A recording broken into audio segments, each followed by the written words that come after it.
1, 2, 3. Oui, Parfait. c'est bon. Ouais, c'est parti. Donc nous sommes amenés à participer à des fêtes historiques, je viens de vous en parler, comme les fêtes de Jeanne d'Arc, mais à organiser également des commémorations sur les hauts lieux de la Vieille Alliance, à organiser des conférences comme ce soir, des expositions sur le thème de l'Old Alliance, et également des choses très festives, comme des repas traditionnels écossais, des burns, ou des kelly. Donc vous voyez, c'est très varié.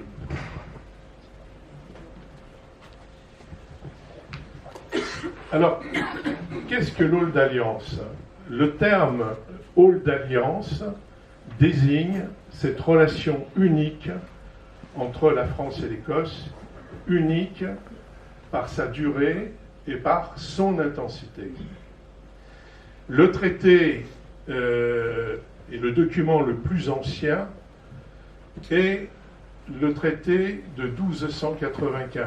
Alors pourquoi le traité de 1295 signé entre Philippe le Bel et John Bayol? C'est simplement parce que c'est le traité le plus ancien qui nous soit parvenu sur le sujet. Mais c'est une convention, on le sait, car déjà en 1295, on parlait de vieille alliance franco-écossaise. Et vous avez de nombreux textes antérieurs qui parlent de cette relation entre la France et l'Écosse, entre les rois de France et les rois d'Écosse. Et aujourd'hui, je dirais que tout le monde s'accorde pour dire que cette vieille alliance franco-écossaise remonte vraisemblablement à Charlemagne. Donc vous voyez, c'est très très ancien, peut-être même à Charles Martel, puisqu'il aurait pu avoir, dans la fameuse bataille de Poitiers, des auxiliaires scots. Alors on ne peut pas parler encore d'Écossais, l'Écosse n'était pas formée en tant que telle, mais des auxiliaires scots. Donc vous voyez, c'est une relation ancestrale qui est très très ancienne. Alors vous avez une représentation de ce traité, c'est un très beau document qui est en parfait état, qui fait 60 par 50 et qui est en latin et qui dispose de tous ses sceaux. Donc c'est vraiment le document de référence en matière d'Old Alliance.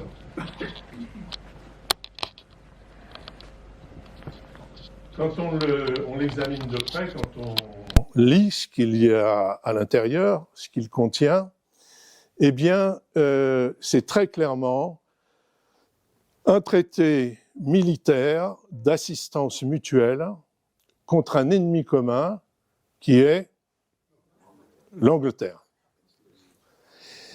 Ce qui est intéressant de préciser en plus, c'est qu'il est prévu dans ce traité que l'intervention d'un des deux alliés se fera aux dépens du demandeur et non pas de celui qui intervient. Donc, et cette clause en fait aura beaucoup d'importance, comme vous le verrez, au début du XVe siècle. Alors, ce traité sera renouvelé 21 fois entre 1295 et 1558, ce qui vous donne en fait très clairement l'importance que revêtait cette alliance pour les rois de France et pour les rois d'Écosse. C'est-à-dire qu'à chaque fois qu'il y avait un changement de monarque en France ou en Écosse, on renouvelait cette alliance.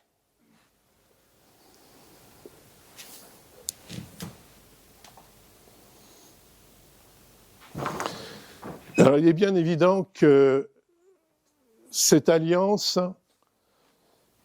aura une importance décuplée au moment de la guerre de Cent Ans. Mais déjà en Écosse, avant la guerre de Cent Ans, en particulier lors des premières et deuxièmes guerres d'indépendance écossaises. Alors la première guerre d'indépendance écossaise, en fait, elle suit la signature du fameux traité de 1295.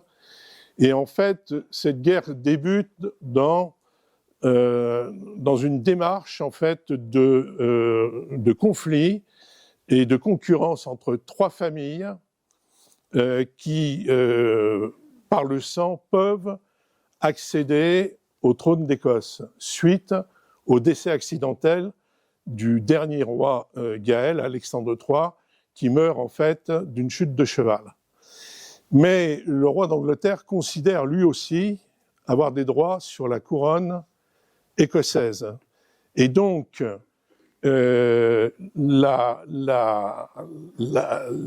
cette volonté de l'Angleterre, du roi Édouard Ier, de prendre la couronne écossaise, donc va déclencher cette première guerre d'indépendance, pour que certains ont pu voir un peu romancé il y a déjà quelques années par l'intermédiaire du film Braveheart de Mel Gibson, qui donne effectivement une version romancée de l'histoire de William Wallace, le fameux héros de cette guerre d'indépendance, mais qui est quand même un très bon film d'un point de vue épique et qui donne quand même des éléments importants de cette guerre d'indépendance qui n'en était qu'à son début.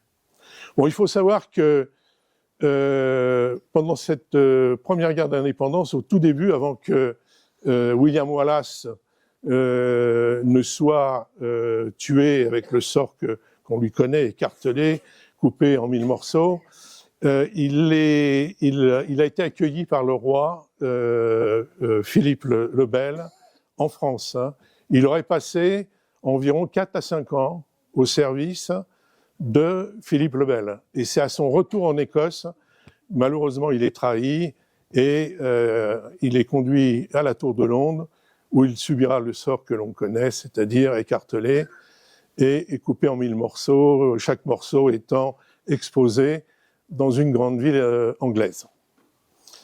Pendant cette première guerre d'indépendance, la France va aider l'Écosse surtout en envoyant des armes et des provisions.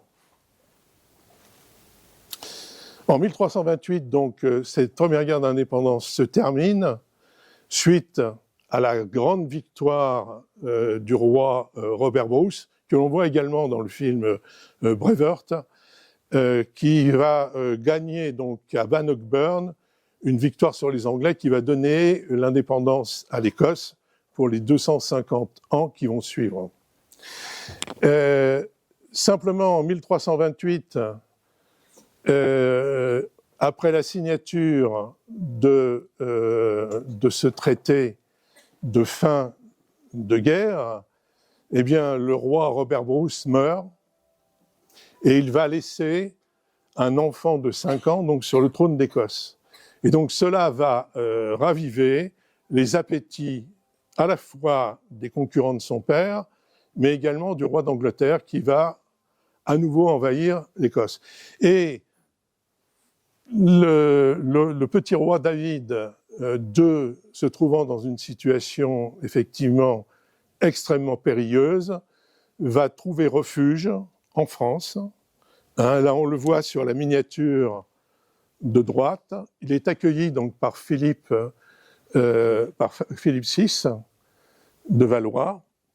Et ce qu'il faut savoir, c'est qu'il tiendra sa cour à Château-Gaillard, en Normandie, pendant près de 8 ans, avant de retourner en Écosse, quand la situation sera devenue plus sûre pour ce jeune roi, en sachant que pendant toute cette période, la France va envoyer des contingents pour sécuriser le royaume d'Écosse et permettre le retour de David II sur son trône.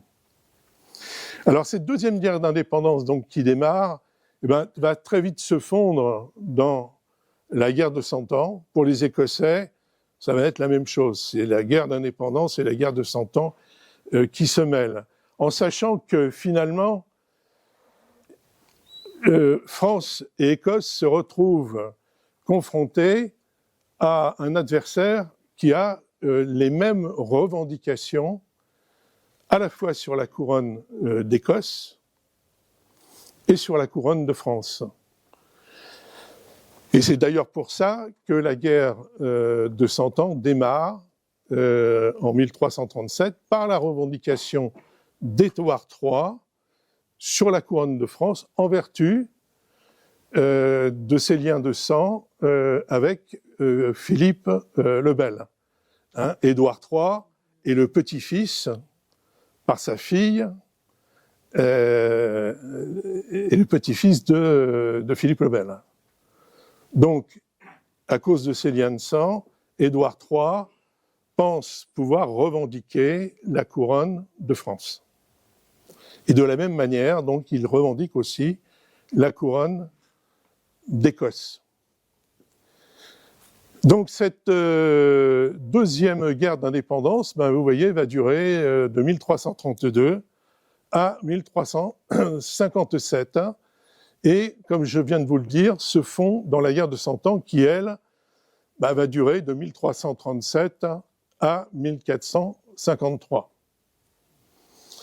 Avec maintenant l'importance de vous préciser une notion souvent oubliée par les historiens, par les médiévistes français, qui est la notion de second front.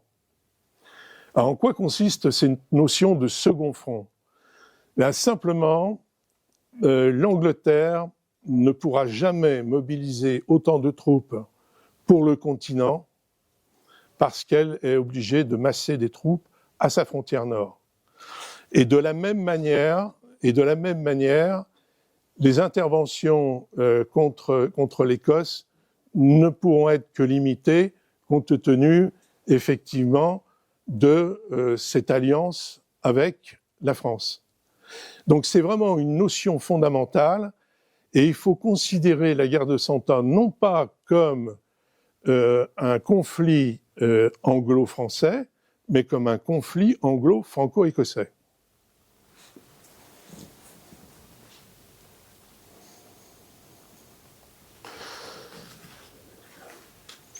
Les débuts, en fait, de la guerre de 100 ans ne vont pas être très, très heureux pour les deux alliés.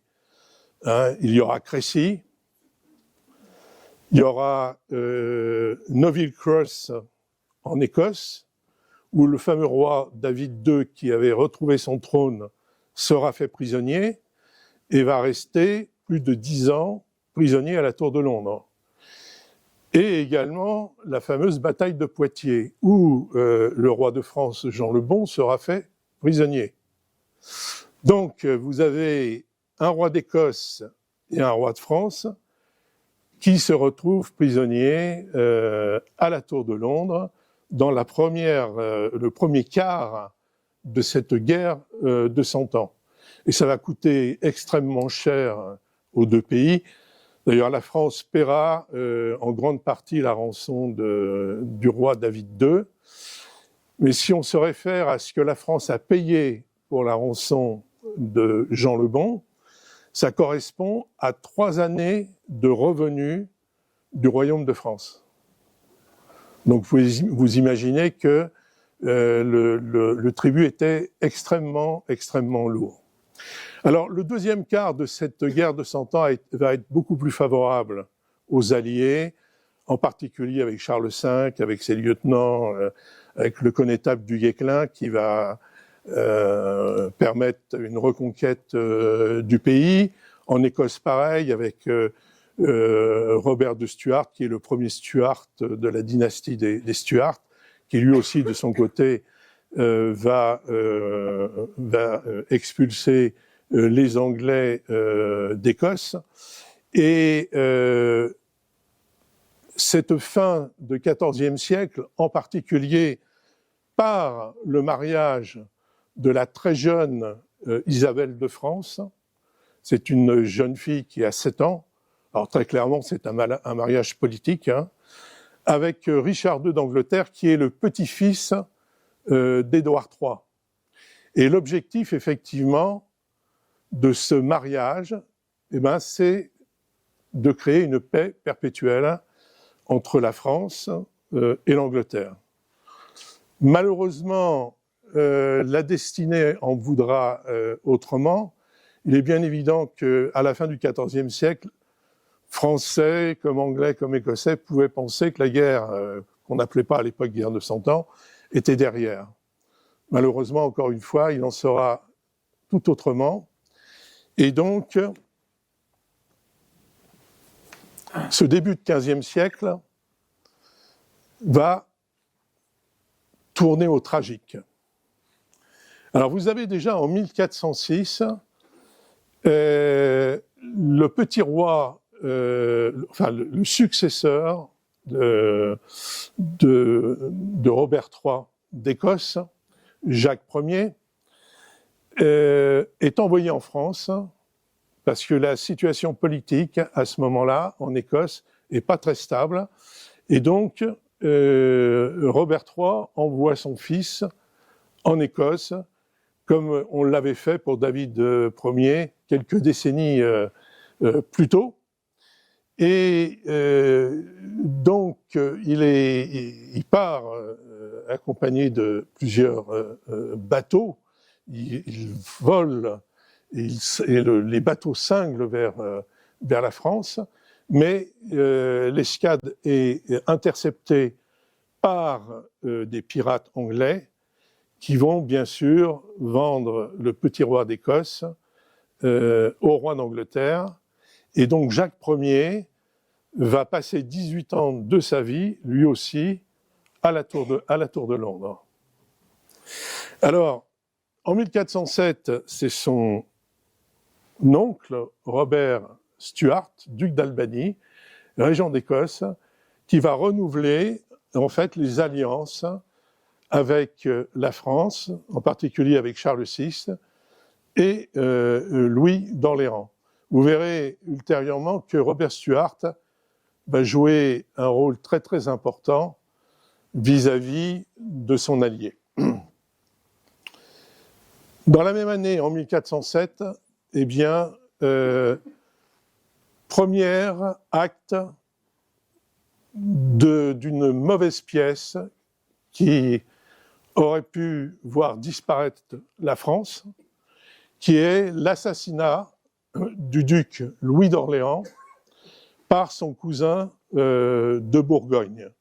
Bon, il y avait déjà une très vieille rivalité qui existait entre Louis d'Orléans et son oncle de Bourgogne, mais cette rivalité politique tourne à la haine quand Philippe de Bourgogne décède et est remplacé par son fils Jean sans Peur.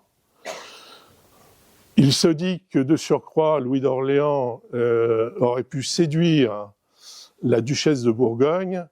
Il est évident que ceci n'arrangeait pas la concurrence qui existait entre les deux branches cousines. Et donc, ça va tourner en fait à l'assassinat de Louis d'Orléans le 23 novembre 1407.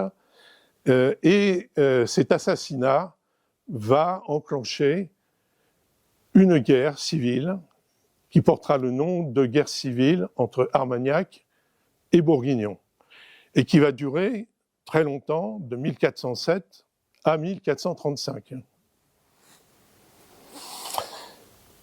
1415, deuxième acte de cette mauvaise pièce de théâtre, de cette tragédie, le désastre d'Azincourt. L'armée française qui, en tout état de cause, si on se réfère au nombre, devait l'emporter sur l'armée d'Henri V, qui en plus était une armée qui était en repli, dont les troupes avaient subi la dysenterie suite au siège d'Harfleur et qui remontait donc vers Calais pour rentrer en Angleterre. Normalement, ça aurait dû tourner à l'avantage de l'armée française. Malheureusement, les conditions météo, peut-être un peu trop de confiance. On sait également que les chevaliers français considérant que la victoire était acquise déjà la veille, avaient un petit peu trop fait la fête. Le résultat, c'est qu'ils vont se faire hacher menu par les archers gallois, les longbows, et que de nombreux chevaliers, en fait, seront faits prisonniers quasiment sans combattre, parce qu'ils se sont embourbés avec leurs chevaux, mais ils seront en grande partie, enfin les moins monnayables, exécutés après la bataille par les coutilliers anglais sous ordre de Henri V d'Angleterre, qui craignait le retour de l'armée française. Donc il ne veut pas s'encombrer de prisonniers n'ayant pas de valeur, donc il les fait exécuter, et vous avez des grands noms qui vont en faire les frais. Je pense en particulier au frère du duc de Bourgogne, de Jean sans peur, Antoine de Brabant, qui arrive sur le champ de bataille d'Azincourt en retard. Il ne prend pas le temps de mettre son tabard armorié, il est fait prisonnier, il n'est pas reconnu, il est égorgé avec les 1000 ou 1200 chevaliers qui subiront le même sort. Donc, la chevalerie française est décimée, des familles nobles françaises, d'ailleurs, disparaîtront à l'issue de la bataille d'Azincourt. C'est réellement une hécatombe. Dans la foulée d'Azincourt,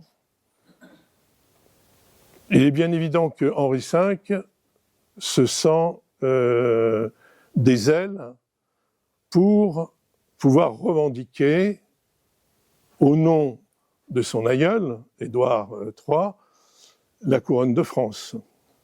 Donc il ne va pas se gêner, surtout qu'il vient de gagner sur l'armée française et à plat de couture. Donc il débarque en 1417 en Normandie, et donc il va se répandre sur tout le nord de la France, dont Paris. Paris sera occupé par l'armée anglaise dès 1418, fin 1418, début 1419. Dans la foulée de cette invasion, eh bien, il y aura la signature en 1420 du fameux traité de Troyes par lequel Henri V d'Angleterre épouse une fille de Charles VI, Catherine de France, et par ce traité de Troyes, il devient, lui et sa descendance, eh bien, les héritiers du royaume de France. Donc on a en théorie un héritier qui est le dernier fils vivant de Charles VI, qui sera le futur Charles VII, le dauphin Charles, qui se trouve dans une situation absolument catastrophique. Je vous rappelle, un père qui est un roi ayant des problèmes mentaux. Alors, ce ne sont pas des problèmes mentaux en continu, il a des périodes de lucidité où il peut gouverner, mais il a des périodes de folie, et il est bien évident que quand il est dans ces mauvais moments, il est difficile de diriger correctement le royaume de France. Donc un père qui n'est pas complètement capable de gouverner le royaume, une guerre civile, comme je vous l'ai dit, entre les Armagnacs et les Bourguignons, un désastre militaire à Azincourt, une invasion sur le nord du pays et une revendication de la couronne de France par le roi d'Angleterre. Donc réellement, le futur Charles VII se trouve dans une situation absolument désespérée. Aucun roi de France, d'ailleurs, ne s'est trouvé dans une situation aussi périlleuse. Un peu Charles V dans la première partie de de son règne, mais pas avec une telle acuité. Donc, dans cette situation absolument catastrophique, eh bien, Charles VII, enfin le dauphin Charles, va demander l'aide de son allié ancestral, qui est donc l'Écosse.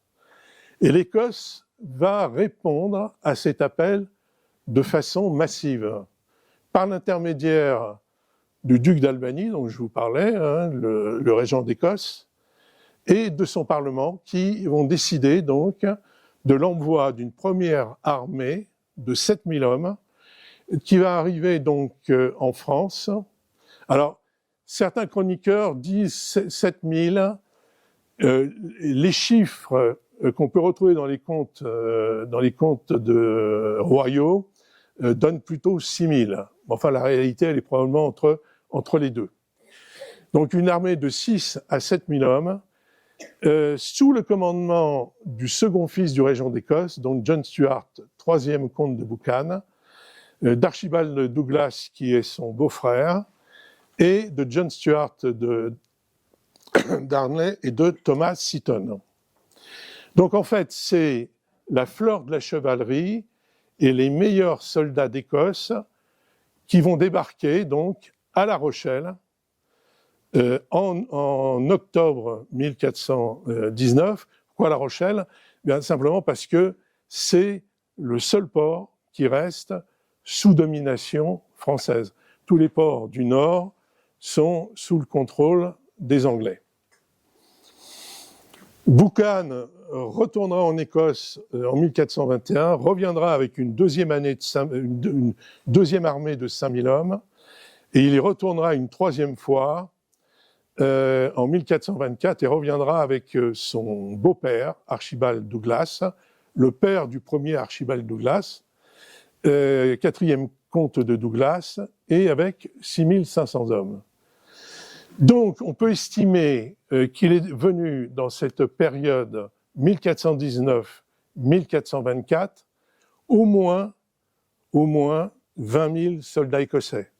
Parce qu'avant l'arrivée de la première armée de 1419, il y avait déjà à peu près 1500 chevaliers et soldats écossais qui étaient au service de Charles VII, du futur Charles VII. Donc on peut estimer à au moins 20 000 les grandes masses, et on sait que pendant toute cette période, eh bien, des petites unités vont venir se mettre au service de Charles VII. Donc la réalité, en fait, elle est entre 20 et 25 000 soldats, ce qui est absolument énorme quand on connaît la population de l'Écosse de l'époque, qui se situe entre 700 et 750 000 habitants. Donc c'est toute une génération qui va venir combattre pour son allié français. Comment ? Entre 700 et 750 000. Précision, parce que souvent les historiens ont mis dans le grand sac des mercenaires et des soudoyers tous les soldats étrangers qui sont venus combattre en France pendant la guerre de 100 ans. Effectivement, il y avait des mercenaires espagnols, lombards, des Allemands, mais les Écossais n'étaient pas des mercenaires. C'est l'armée régulière écossaise qui vient combattre en France, sur décision du régent d'Écosse, du Parlement d'Écosse, et ce sont les meilleurs soldats. Ce ne sont pas quelques capitaines qui viennent se mettre au service d'un monarque. Donc c'est une différence notable. Et d'ailleurs, en termes de pécule que pouvaient toucher ces soldats, ils étaient très souvent payés par leurs propres chefs. Certains chefs écossais, d'ailleurs, on le sait, se sont ruinés au service de Charles VII. Donc très mal soldés. Donc on ne peut absolument pas considérer que les Écossais qui sont intervenus dans cette période, étaient des mercenaires. Et ils venaient dans le respect des traités de l'Aulne d'Alliance. Peut-être vous lire ce qui se disait de ce personnage qui est tout à fait intéressant et qu'il faut connaître, qui est John Stuart, comte de Buchan, donc qui était le second fils du régent d'Écosse. Donc c'est Walter Bower, le chroniqueur écossais de l'époque, qui l'écrit. Il nous dit « Il se comporta très glorieusement le temps qu'il fut en France. Les élogieuses déclarations des Français l'acclament encore pleinement. Lui et ses hommes furent par conséquent reçus avec les honneurs par le roi de France, avec un mélange de vénérable maturité, admirable activité, soigneuse sagacité, prestance et élégance vestimentaire, attention dans ses gestes, facilité d'élocution, et avec un beau visage, il gagna donc les cœurs du roi et de sa communauté. » Donc voilà ce qui est dit sur ce personnage, qui va être, vous allez le voir, fidèle à la France, puisqu'il restera sur un champ de bataille.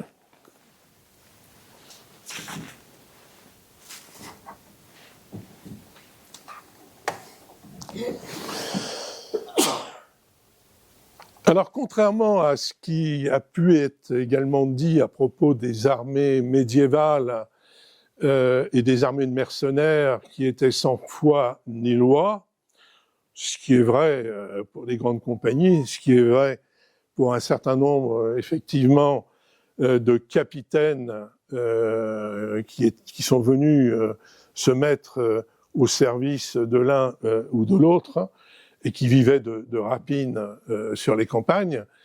Je vous montre là, en fait, un extrait des actes du Parlement d'Écosse, enregistré donc en 1385, mais qui était toujours d'actualité quand les troupes écossaises, quand les armées écossaises sont venues en France combattre. Vous avez par exemple, donc on voit qu'il y avait des règles qui étaient en vigueur, ce qui ne veut pas dire qu'il n'y a pas eu d'exactions. On sait ce que sont les armées en campagne, hein. Mais malgré tout, le pillage était interdit sous peine de mort. Tout soldat qui ont tué un autre était instantanément exécuté. Tout soldat qui frappait un gentilhomme perdait la main ou les oreilles.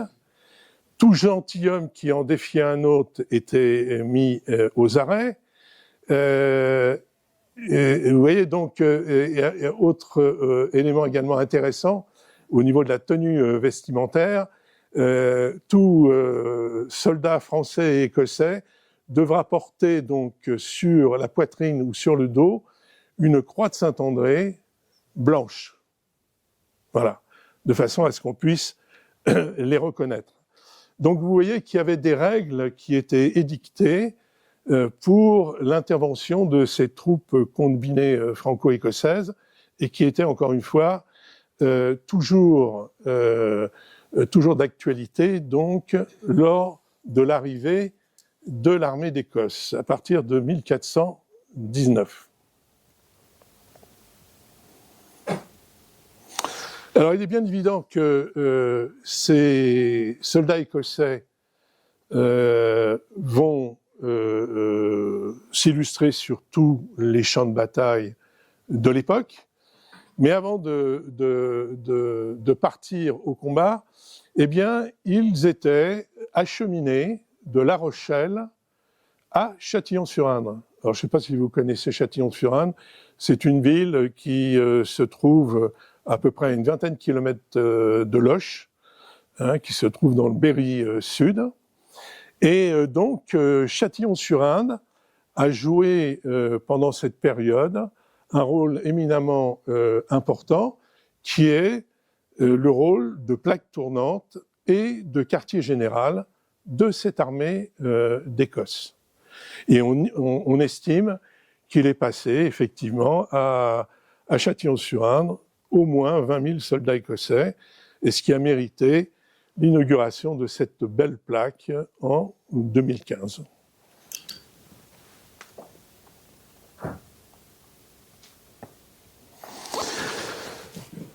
Alors bien sûr, on va les acheminer sur les théâtres d'opération.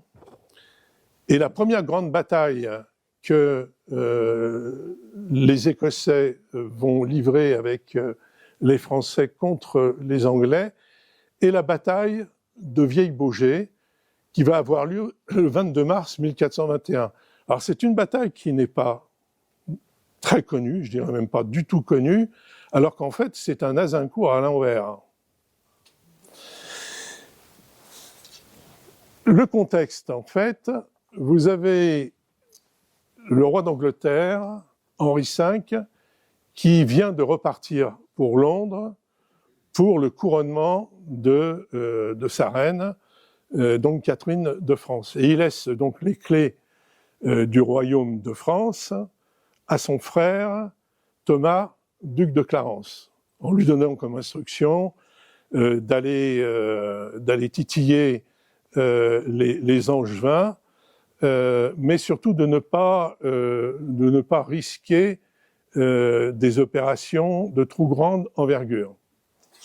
Mais le dit Thomas de Lancastre, Thomas de Clarence, le voit autrement. C'est le jeune frère du roi d'Angleterre, il n'a encore rien fait d'un point de vue militaire, donc il se dit que c'est peut-être l'occasion de prouver qu'il est un bon chevalier et un bon chef de guerre. Donc il va partir à la tête d'une armée de 6 à 7 000 hommes de Normandie, et donc il va arriver aux portes de l'Anjou, avec pour objectif d'aller prendre tout simplement Angers.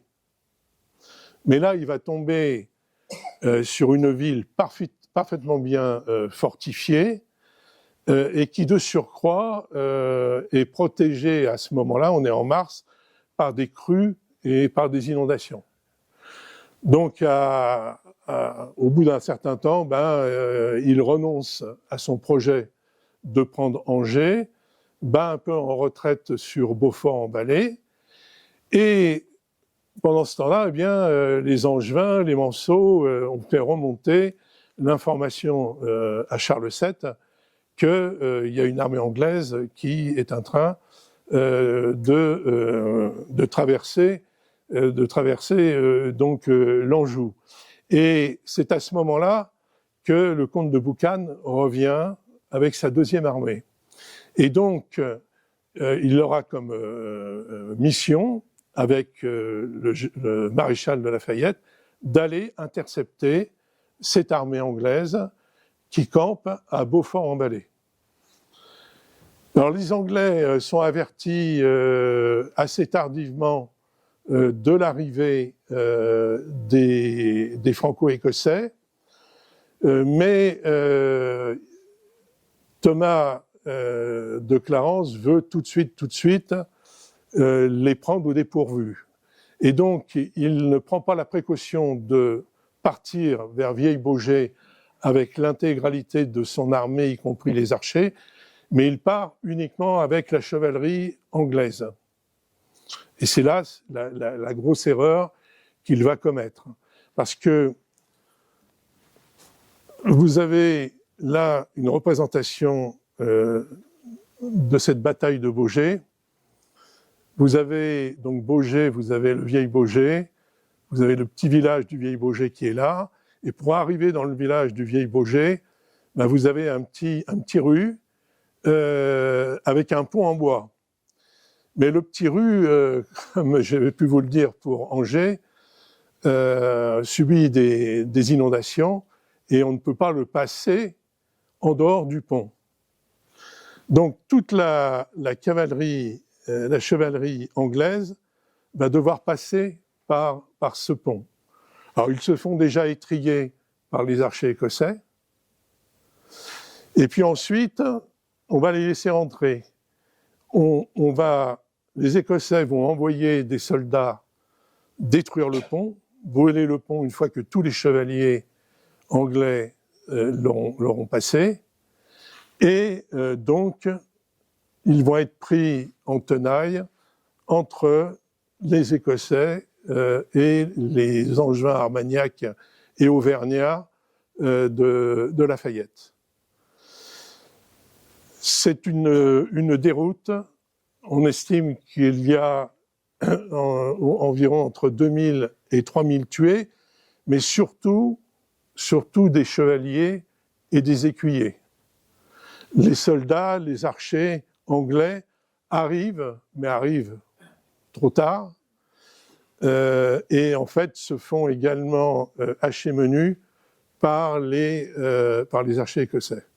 Donc ce qui reste en fait de l'armée anglaise, eh bien c'est Thomas de Montaigu, le fameux commandant de l'armée anglaise lors du siège d'Orléans, qui va faire en sorte de ramener les restes de l'armée anglaise le plus rapidement possible vers la Normandie pour sauver ce qu'il en reste. Donc cette victoire est une victoire absolument éclatante qui aura le même retentissement à l'époque qu'a pu avoir Bir Hakeim lors de la Deuxième Guerre mondiale. Et en fait, les Français, considérant que les Anglais n'étaient pas invulnérables et qu'on pouvait les battre en race campagne.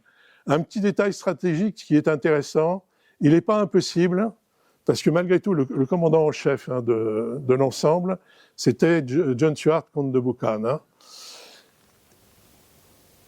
qu'il ait repris purement et simplement la stratégie qui avait été utilisée par William Wallace lors de la bataille de Stirling Bridge en 1297, où de la même manière, les Écossais coupent le pont de Stirling et donc vont anéantir l'armée anglaise, une partie de l'armée anglaise qui est passée, et ensuite le reste donc en 2 fois, alors qu'ils étaient en nombre de combattants largement minoritaires par rapport aux Anglais. Donc, comme je vous le disais, les pertes anglaises, 2 à 3 000 tués, principalement des chevaliers et des écuyers, les pertes franco-écossaises qui sont données, mais c'est un peu le problème avec les batailles médiévales, les chiffres ne sont pas toujours d'une très grande fiabilité, mais enfin, il y a aussi une donnée qui est permanente des batailles médiévales, c'est que le perdant va se retrouver avec un nombre de victimes très très importantes et le gagnant avec relativement peu de pertes. Souvent lié en fait à une fuite qui à un moment donné se fait d'un des adversaires qui se considère comme ayant perdu et va s'enfuir, mais dans sa fuite, eh bien, va perdre la vie.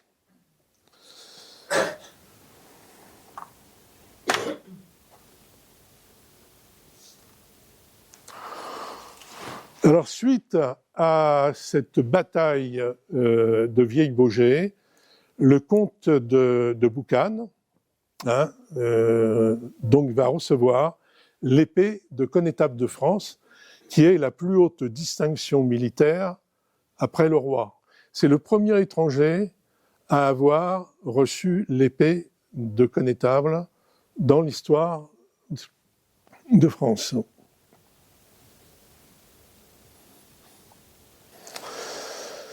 Deuxième bataille, où les Écossais vont s'illustrer, donc 2 ans plus tard, c'est la bataille de Cravant. Donc, alors, c'est le Cravant qui se trouve au sud d'Auxerre, c'est à 15 km au sud d'Auxerre.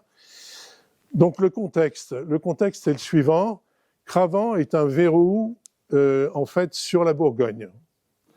Et donc, c'est une ville qu'il est important de détenir. Elle est entre les mains des Bourguignons. Les Français, par un coup de main, vont prendre la ville de Cravant, qui va être très rapidement reprise par les Bourguignons. Et donc là, Charles VII décide d'envoyer son armée, les troupes écossaises, les troupes françaises, pour reprendre Cravant. Et donc, l'armée écossaise, franco-écossaise, vient faire le siège de Cravant. Pendant ce temps-là, eh bien, les Bourguignons réagissent, ils font appel à l'allié anglais. Le duc de Bedford, régent de France, envoie son armée au secours des Bourguignons. Et donc, le 31 juillet 1423, se retrouver face à face d'un côté et de l'autre de Lyon, face à Cravant, les troupes anglo-bourguignonnes, qui sont là aussi largement supérieures en nombre, donc aux troupes franco-écossaises. On estime que les anglo-bourguignons alignent une armée d'environ 14 ou 15 000 hommes, commandée par le maréchal de Toulangeau et par Thomas, le comte de Salisbury, Thomas de Montaigu, celui qui a sauvé les restes de l'armée anglaise après la bataille de Vieille-Baugé. Donc, la bataille va en fait s'engager. Les Français sont sur les hauteurs, les Franco-Écossais sont sur les hauteurs, mais à un moment donné, ils vont décider de descendre et d'aller au combat sur le pont et de repousser l'attaque anglaise. Le début de la bataille est en faveur des Franco-Écossais. Les Anglais sont repoussés, mais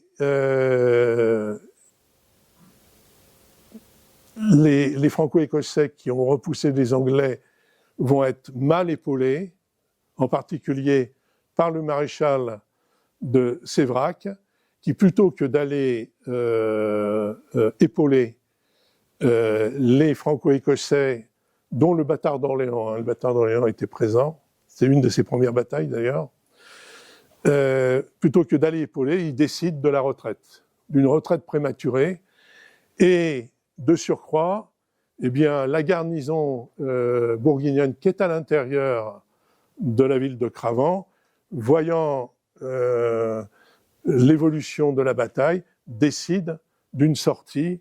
Et donc, malheureusement, les Franco-Écossais vont être pris en tenaille entre les Anglo-Bourguignons de Toulangeau et de Salisbury et la garnison de Cravant. Alors, les pertes franco-écossaises sont estimées à peu près à 4000 tués, dont de nombreux nobles écossais, comme Seaton, que j'avais mentionné comme un des chefs de l'armée d'Écosse en 1419, et John Stuart de Darnley, qui est également un autre chef de cette armée d'Écosse, est fait prisonnier. Pour les pertes anglo-bourguignonnes, elles sont estimées à peu près à 1 millier de tués.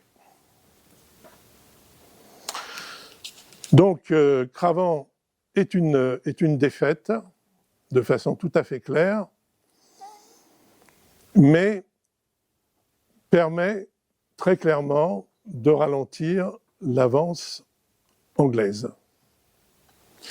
Là, c'est la stèle, la plaque qu'on a eu l'occasion d'inaugurer il y a longtemps, en 2000.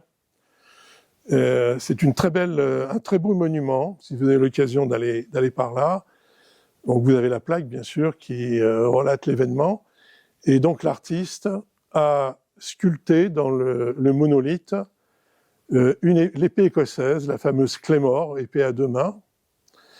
Et elle est très symbolique de la vieille alliance, puisque vous avez sur la lame de la Claymore entrelacé le chardon et le lys de France. Alors Stuart de Darnley, donc, qui est fait prisonnier lors de la bataille, sera ultérieurement échangé contre Jean de Toulangeau, le maréchal de Bourgogne qui aura été pris dans un guet-apens. Darnley perd un œil à l'occasion de cette bataille de Cramant. Troisième bataille, grande bataille, alors celle-là est probablement la bataille la plus sanglante de la guerre de Cent Ans. On parle très souvent d'Azincourt comme étant la bataille la plus meurtrière.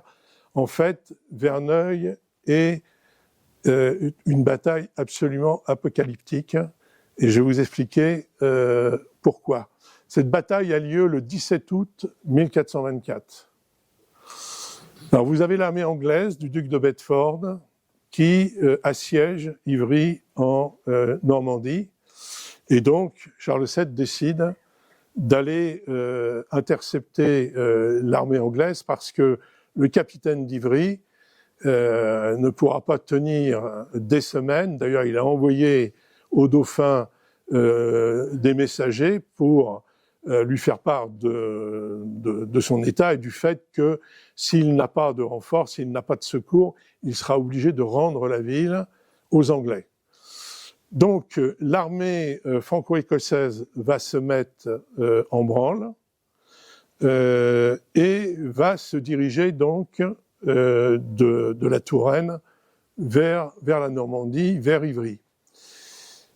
Mais il est très rapidement considéré par les experts militaires français et écossais que les Anglais qui font le siège d'Ivry sont absolument indélogeables. Donc on va essayer de les faire bouger. Donc on va vers Verneuil-sur-Avre, qui est une ville qui a été donc prise par les Anglais de longue date, et on va en faire un siège très rapide, mais la ville va se rendre, et donc l'armée franco-écossaise prend possession de Verneuil. Le duc de Bedford étant informé effectivement de l'arrivée de l'armée franco-écossaise et de la prise de la ville de Verneuil, va envoyer donc son armée à la rencontre de l'armée française. Et la bataille donc aura lieu le 17 août 1424 dans la plaine qui se trouve devant la ville de Verneuil. Donc vous avez l'armée franco-écossaise et l'armée anglaise. Donc l'armée franco-écossaise qui est adossée à la ville de Verneuil, et les Anglais qui sont adossés à la forêt de Piseux. Les armées ne vont pas ne vont pas commencer le combat tout de suite. Ils vont rester de longues heures face à face, et la bataille ne démarrera en fait que vers les 15-16 heures de l'après-midi, sous un soleil de plomb. Cette bataille est aussi le plus grand duel d'archerie de l'histoire de France. Vous avez de part et d'autre 6000 archers qui s'affrontent. Et on estime qu'il a pu être tiré à l'occasion de cette bataille plus d'1 million de flèches. Quand on sait qu'un bon archer peut tirer 5 flèches à la minute. Alors la bataille va tourner au départ en faveur des Franco-Écossais. La cavalerie, vous avez une cavalerie lombarde qui se trouve à droite, qui va enfoncer les archers anglais. Le problème, c'est que plutôt que de terminer le travail, ils vont aller piller les bagages anglais, et puis ils vont partir avec. Et côté français, eh bien, il y a à un moment donné une discorde entre le jeune duc d'Alençon et Jean de La Haye, qui est le capitaine de la cavalerie française, qui a fait un très bon travail au départ, a également enfoncé l'aile d'archerie gauche anglaise, a mis en déroute également une troupe de cavaliers anglais, mais il y a une discorde sur la stratégie à suivre. Et Jean de La Haye et sa cavalerie va à un moment donné sortir du champ de bataille et attendre la fin de la bataille. Le résultat, c'est que vous avez l'aile française qui est là, qui va être enfoncée par l'aile anglaise, l'aile droite anglaise, qui va repousser en fait l'armée française vers les douves de Verneuil. D'ailleurs, de nombreux soldats, de nombreux chevaliers perdront la vie dans les douves de Verneuil.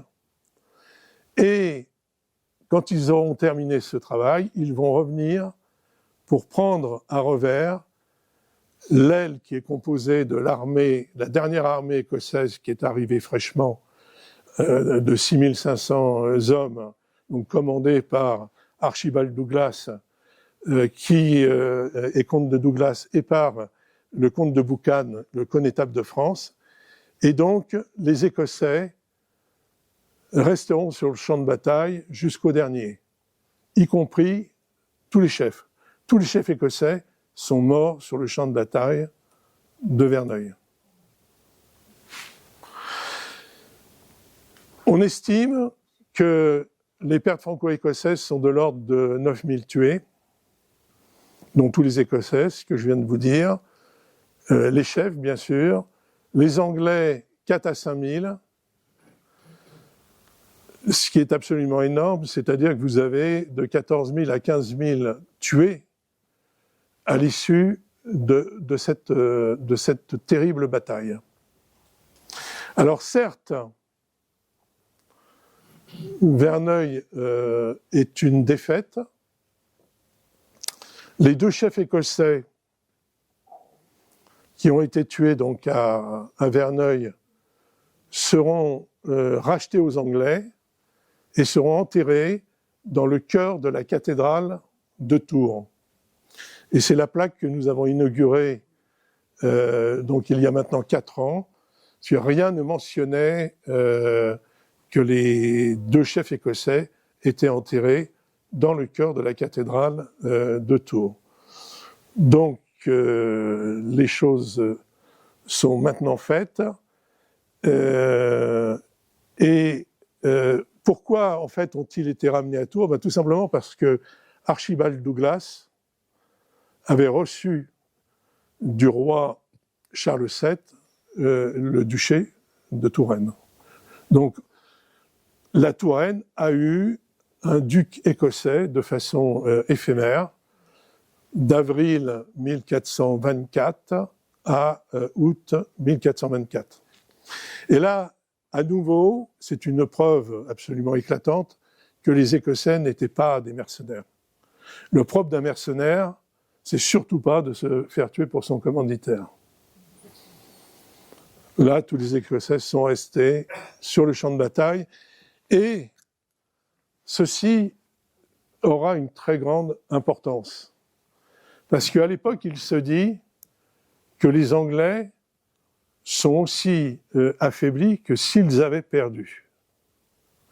Et donc, c'est en quelque sorte, pour l'armée anglaise, une victoire à la Pyrrhus.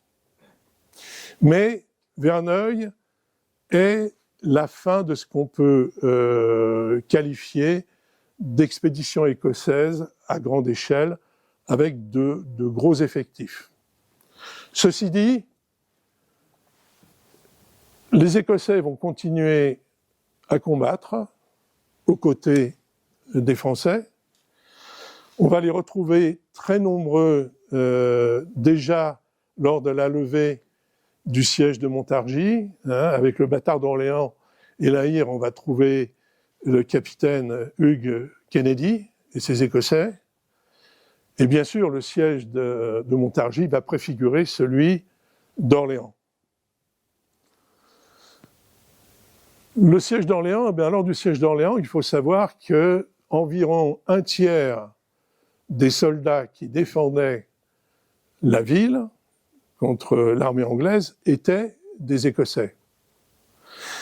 Et on a synthétisé sur cette plaque qui a été inaugurée maintenant il y a longtemps, il y a bientôt 20 ans, illustré lors du siège d'Orléans, dont certains y ont laissé la vie. C'est le cas de John Stuart de Darnley, qui était le cousin au 6e degré de Buchan, qui est tué un peu avant l'arrivée de Jeanne d'Arc, en février 1429,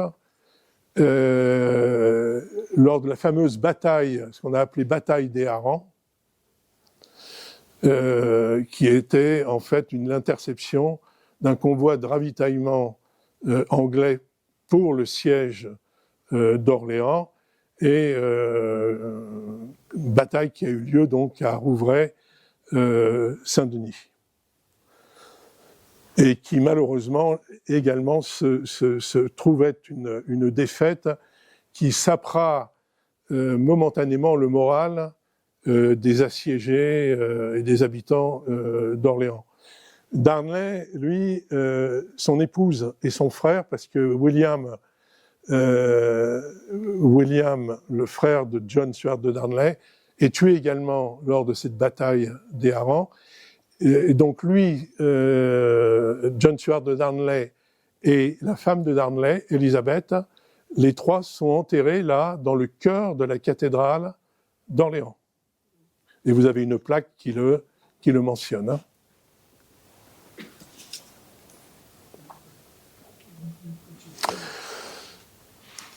Alors on va les retrouver, les Écossais, dans toute la campagne de Loire, d'après le siège d'Orléans. Après la victorieuse campagne de Loire, donc avec la reprise de Jargeau, Beaugency, Main, eh bien, l'armée française va défaire l'armée anglaise en race campagne, dans la Beauce, à Patay, la fameuse bataille de Patay, qui est en fait une course-poursuite entre l'armée française et l'armée anglaise.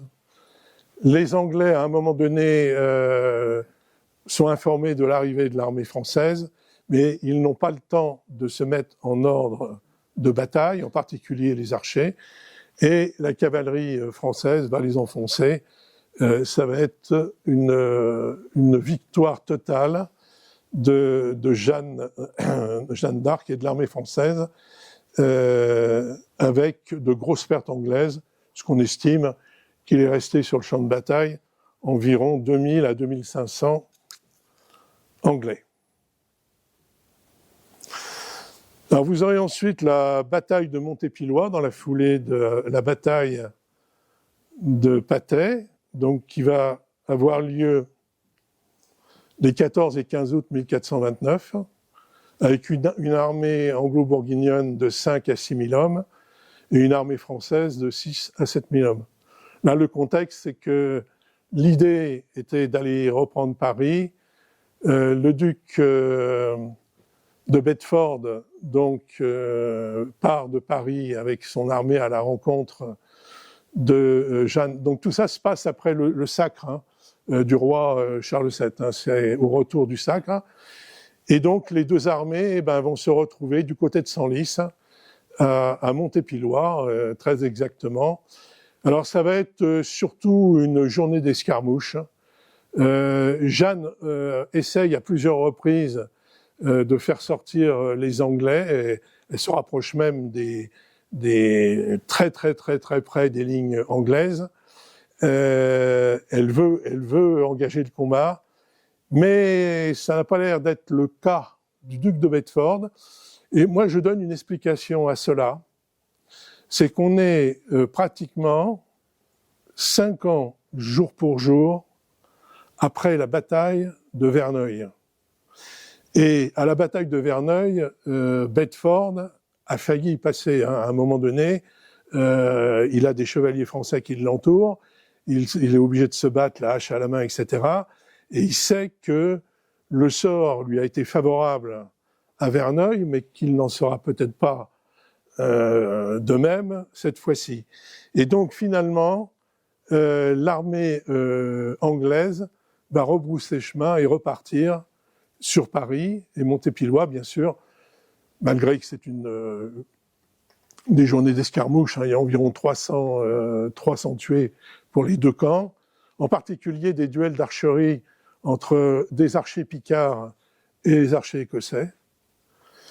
Et donc, la bataille de Montépilois est considérée comme une victoire française.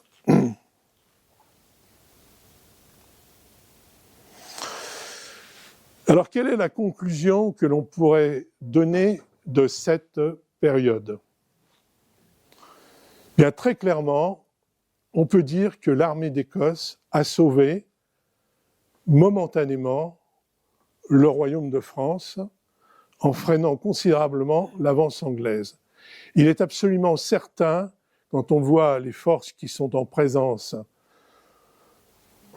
aux alentours de 1420-1421, entre ce que le petit roi de Bourges, comme on l'appelait, était capable d'aligner en armée après le désastre d'Azincourt, et ce que Henri V d'Angleterre était capable d'aligner en soldats, sans l'intervention écossaise, le royaume de Bourges tombait vraisemblablement en 1422-1423 au plus tard. Et donc la question qui se pose, il est bien évident qu'on ne refait pas l'histoire, c'est pas mon sujet, mais que se serait-il passé s'il n'y avait pas eu cette aide massive de l'Écosse qui a freiné considérablement l'avance anglaise? Très clairement, ça me paraît d'être d'une évidence implacable. Les Anglais auraient continué leur avance. Militairement, la situation aurait été extrêmement compliquée à l'arrivée de Jeanne d'Arc. Et de surcroît, ce serait vraisemblablement posé pour elle le problème de la légitimité de Charles VII par rapport à Henri VI, le petit Henri VI, qui était considéré par le traité de Troyes, mais pas uniquement par le traité, par une partie de la population, comme l'héritier de la couronne de France. Donc, il n'est absolument pas exagéré de dire que l'Écosse a sauvé momentanément le royaume de France avant l'arrivée de Jeanne d'Arc. La confiance et la reconnaissance de Charles VII pour son allié écossais vont l'amener donc à constituer en récompense la fameuse garde écossaise, dont vous avez une représentation, c'est une allégorie, c'est un tableau de Jean Fouquet qui date de 1454. C'est une allégorie de l'adoration des mages. Donc vous avez Charles VII ici, avec Jésus, Marie, Joseph. Vous avez les rois mages. Et ici, vous avez la garde écossaise. Et on la reconnaît, aux couleurs du roi, le rouge, le blanc et le vert. Cette garde écossaise, qui deviendra une véritable institution et qui jouera même un rôle politique ultérieurement. Également, ça va amener Charles VII à théoriser un rapprochement des royaumes de France et des royaumes d'Écosse, déjà donc par le mariage du futur Louis XI avec Marguerite d'Écosse. Alors malheureusement, ce mariage ne donnera pas de postérité. Ça n'aura pas été un mariage très très heureux. Louis XI, on a beaucoup parlé à Tours l'année dernière, Louis XI a été, c'est une évidence, un très grand roi, mais un très mauvais fils et un mauvais mari. Et la jeune Marguerite d'Écosse va mourir à ses 20 ans, donc sans postérité. Et d'ailleurs, Charles VII, dans la foulée du décès de sa belle-fille, envisageait de remarier le dauphin avec une des sœurs de Marguerite d'Écosse. Mais ça ne s'est pas fait parce qu'elles étaient déjà promises par ailleurs. Le mariage en question a été conclu donc à Chinon en 1428, en octobre 1428, avec un renouvellement de l'Aule d'Alliance. Pourriez-vous parler plus fort, s'il vous plaît, monsieur? Oui, mais je ne suis pas certain que le micro, je me bats avec. Non, c'est pas mieux. 1, 2, là c'est bon? Ah, là c'est mieux. Ah, il n'était peut-être pas enclenché complètement. Oui, donc le mariage a été conclu en 1428, donc avant l'arrivée de Jeanne, donc, et dans une démarche de renouvellement de l'alliance entre les alliés, entre Charles VII et donc Jacques Ier d'Écosse, qui était sorti à ce moment-là de sa prison anglaise.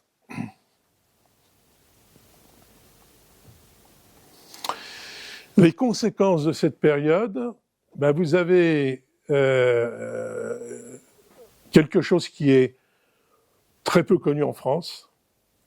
Ce sont les lettres générales de naturalité que le roi Louis XII va promulguer au début du XVIe siècle, en récompense, alors déjà, de ce qui s'est passé très récemment, puisque le roi d'Écosse Jacques IV, sur la demande de Louis XII, envahit le nord de l'Angleterre avec son armée. Malheureusement, la bataille, ça se passe donc à Flodden Field, la bataille tourne mal et Jacques IV est tué. Et dans la foulée donc de ce fait, Louis XII va promulguer des lettres générales de naturalité qui feront qu'un Écossais qui vient en France aura automatiquement la double nationalité française. Et ces lettres générales de naturalité seront également promulguées en Écosse ultérieurement, ce qui fait qu'un Français qui à l'époque allait en Écosse pouvait également avoir la nationalité écossaise. Et ceci est unique, absolument unique, dans l'histoire des nations. Alors, même avant la promulgation de ces lettres générales de naturalité, il faut savoir que les Écossais en France n'étaient pas considérés comme des étrangers. Par exemple, ils disposaient de dispenses diverses, et en particulier une dispense très importante qui était la dispense de droit d'aubaine. Le droit d'aubaine au Moyen-Âge, c'était l'impossibilité pour un étranger qui avait acquis des biens en France de les transmettre à ses héritiers. Eh bien, les Écossais étaient dispensés de droit d'aubaine, et ceci bien avant la promulgation de ces lettres générales de naturalité. Alors, pour la petite histoire, la France n'a jamais abrogé ces lettres générales de naturalité. Ceci dit, il serait difficile pour un Écossais de les réclamer, parce qu'il ne vous a pas échappé qu'on a changé de régime à la Révolution. Et en ce qui concerne l'Écosse, les lettres sont tombées d'elles-mêmes en 1707 par l'union des couronnes. Puisqu'à partir de 1707, les couronnes étant réunies, la nationalité écossaise n'existe plus, l'anglaise non plus, et est remplacée par la britannique. Donc on ne pouvait plus se référer à ces lettres générales de naturalité. Ceci dit, Westminster a trouvé bon, malgré tout, d'abroger, en 1906, ces vieilles lettres générales de naturalité de la reine Marie de Guise. Deux précautions valent mieux qu'une. Ceci dit, l'union des deux pays était réellement enclenchée et en profondeur. Là, vous avez sous les yeux, alors c'est pas c'est pas un teston, mais c'est une médaille qui a été faite il y a une quarantaine d'années et qui reproduit le teston de 1560, qui est la monnaie de l'Old Alliance. C'est-à-dire qu'on avait frappé monnaie en France et en Écosse avec une seule monnaie, franco-écossaise. Donc vous voyez qu'on était près de l'Union. Malheureusement, le destin en a voulu, ou l'histoire en a voulu autrement. En fait, vous avez eu 4 décès successifs. 1558, vous avez le remplacement d'une reine anglaise catholique par une reine que vous connaissez, Élisabeth Ier, qui est une anglicane. En France, vous avez la mort d'Henri II lors d'un tournoi, et puis 1560, de façon consécutive, vous avez la mort de Marie de Guise, qui est la régente d'Écosse, et la mort de François II, le roi de France. Donc ces 4 décès vont complètement inverser la destinée de l'Écosse, et finalement l'Old Alliance sera abrogée par le traité d'Édimbourg en 1560. Mais malgré cette abrogation dans les faits de l'Old Alliance, la France et l'Écosse continueront à avoir des relations très très étroites. La France va continuer à aider l'Écosse, en particulier la dynastie des Stuarts, en particulier quand ils seront dépossédés de leur trône. On essaiera de les remettre sur le trône d'Écosse et d'Angleterre. C'est toute la période qu'on a appelée période jacobite. Et donc, la France va intervenir, va envoyer des troupes, mais à mon sens, pas suffisamment, enfin en tout cas, pas à la hauteur de ce qui avait été fait au XVe siècle. Ceci dit, à la décharge en particulier de Louis XV, il avait d'autres fers au feu avec l'Angleterre, en particulier aux Indes, au Canada et en Amérique.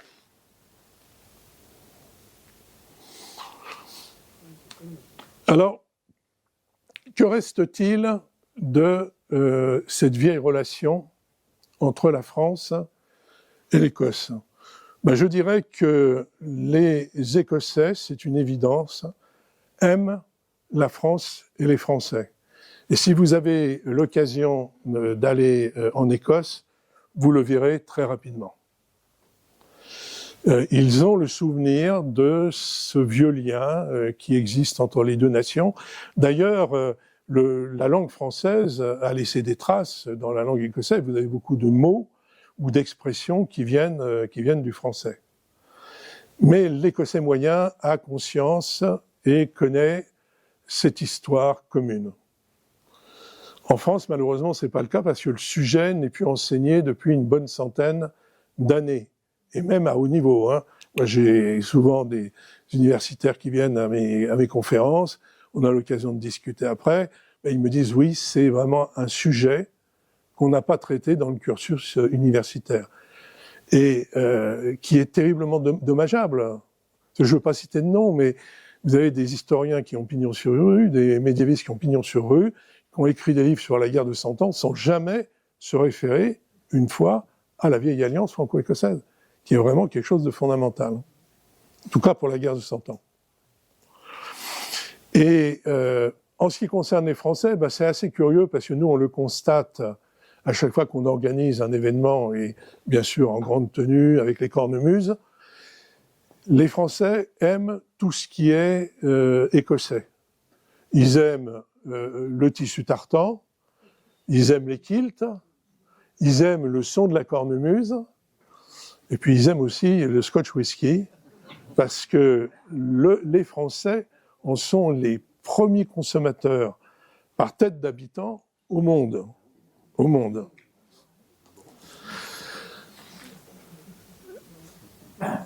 Cette vieille amitié perdure au travers des villes jumelées. Alors, il en existe à peu près 75 en France. Il y en a une qui ne peut pas nous échapper, qui est celle d'Orléans, qui est d'ailleurs le plus vieux jumelage d'Europe, puisqu'il date de 1946. Il faut savoir que la ville d'Aberdeen, avec laquelle Orléans est jumelée, a aidé à la reconstruction d'Orléans après la guerre. Et ce qui a entraîné à ce jumelage. Ce jumelage est toujours actif. Et comme je vous le disais en début de conférence, eh bien, on est en train de préparer pour 2026 le 80e anniversaire qui se fera aux couleurs de l'Écosse et de l'Aule d'Alliance. Donc vous voyez que cette relation existe toujours. L'Écosse est aujourd'hui un peu à la croisée de ses chemins. Vous avez peut-être suivi un petit peu la situation politique. En 2014, il y a eu un référendum sur l'indépendance. Le résultat, c'était 55% non, 45% oui. On est quand même très proche de 50-50. Hein. Et en sachant qu'en plus, un certain nombre d'Écossais ont voté contre l'indépendance parce que le fait de devenir indépendants les faisait sortir de la relation avec l'Europe. Depuis, il ne vous a pas échappé qu'il y a eu le Brexit, qu'il y a eu d'autres événements, et que les sondages donnaient, enfin en tout cas ces dernières années, le Scottish National Party comme vainqueur si un référendum était tenu. Alors, la première ministre des 10 dernières années, Nicola Sturgeon, a demandé à plusieurs reprises à l'Angleterre d'organiser à nouveau un référendum. Il est évident que Westminster traîne les pieds, il gagne du temps, et ils ont dit que de toute manière, un référendum comme celui de 2014 ne pouvait s'envisager qu'une fois par génération. Donc, si on se réfère à cela, le prochain référendum sera aux alentours de 2034. Que sera la situation de l'Écosse en 2034 ? Peu de gens peuvent le dire, surtout que vous m'auriez interrogé, j'aurais fait cette conférence il y a 2 ans, je vous aurais dit l'indépendance de l'Écosse, pour moi, est un fait. La seule question qui se pose, c'est quand ?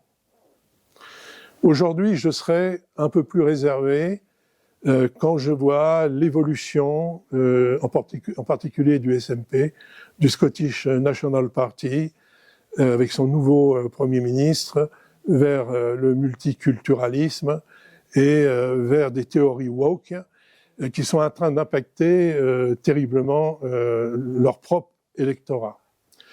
Donc voilà, la situation est redevenue confuse. Je ne me partirai pas à faire un pari sur ce que sera l'avenir de l'Écosse. La seule chose, et en tout cas je ne prendrai pas position politiquement, la seule chose que je dirais, c'est que je souhaite tout simplement à l'Écosse de trouver la meilleure voie de son destin et de son avenir. Voilà, je vous remercie de votre attention et je suis prêt à répondre à toutes vos questions.